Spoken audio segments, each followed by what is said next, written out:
What's going on, everybody? My name is Ben and welcome back to The Bench. Thank you so much for joining us. This is a quick channel update. I wanted to talk a little bit about the whole COVID-19 thing, what's going on here around my local neck of the woods, and also how that's going to impact my channel and my upload schedule.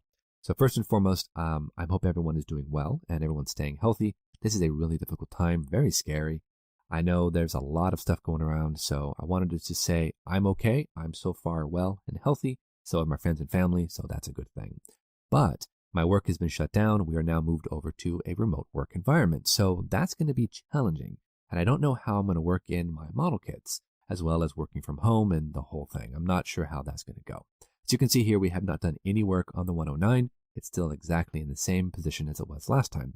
No decals, but we do have a gloss coat on there. So I need to go ahead and get back on this so I can finish off the kit, and Joe and I can go ahead and shift over to another build or maybe throw in another season. We're working on a couple of ideas. So that, unfortunately, no work's been done on the 109. On the Fury, this is pretty much in the exact same position. This is how we left it last episode. We're not going to do an update on the Fury either for this weekend. We're going to kind of leave everything just quiet. As you can see, our work here on the spine looks pretty good. We've got scratch building to do behind the pilot seat, and we've got our wingtips to still kind of figure out a little bit here and there on the other side, the folded parts of the wings. Lots of work to do, lots of scratch building, so tons of fun. And we're just going to have to go ahead and be patient, though, because I don't have a lot of time, at least not this weekend. Now, of course, because I'm being moved over to online working from home, remote working, whatever you want to call it, I'm not sure exactly how that's all going to go. We're going to see how it all kind of boils out, but I'm focusing on getting my environment set up so I can effectively work from home, and then next week, we'll figure that all out. But before we go ahead and end the video, I wanted to go ahead and share with you a couple of stash updates. Now, I ordered these well before the COVID-19 thing hit. The first one here is a Grumman F3F1. This is the Flying Barrel by Accurate Miniatures. Now, I had a lot of fun with the Accurate Miniatures Focke-Wulf that I had built for the D-Day Buddy build, so I thought, what better way to try out another Accurate Miniatures kit and go for something a little bit more eclectic, a little bit different looking. And this here fits that perfectly. Pre-war design. Early, before we went to monoplanes, we're still running biplanes, all metal construction. It's got photo etched parts. It's got all the pieces right here inside.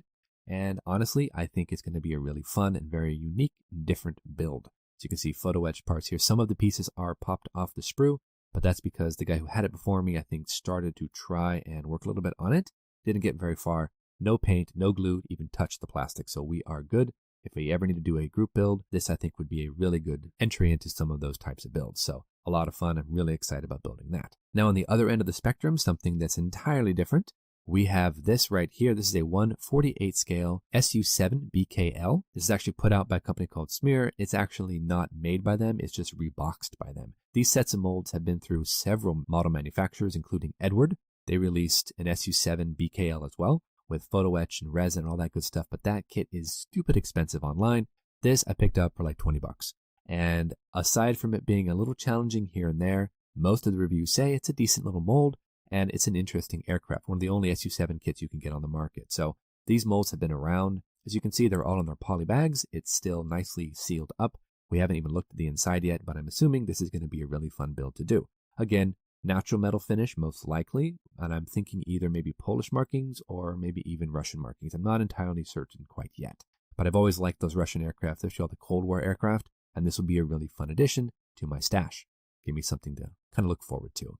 So aside from all of that, guys, I know the whole pandemic has got everyone really, really worried, in some cases kind of panicky. Try to take some time, relax a little bit. I know we're all kind of in the same boat, so grab yourself some models, do some building, enjoy yourself. Try to stay, positive as much as you can. The important thing is not to panic, but stay vigilant. But I think that's going to do it for us for today's episode. Like I said, I just wanted to give you a quick channel update, show you guys some of the new additions to my stash, talk a little bit about what's going on with me and my update schedule. Again, there's not going to be any videos for the 109 or for the Fury this weekend. I'm going to wait and kind of get my schedule kind of ironed out, figure out what this whole working from home thing really entails, get my situation kind of locked in, and I can hopefully function far more efficiently and effectively if I get my environment kind of set up so that I have that ability. Then after that's kind of in full swing, we'll be able to reintroduce building and we'll get those videos out to you guys. I'm hoping by next weekend, if everything goes according to plan, I should be lean and mean and ready to go ahead and start back on these kits, and we'll go ahead and get some videos out to you guys. But until then, please be safe, take care of yourselves, take care of each other,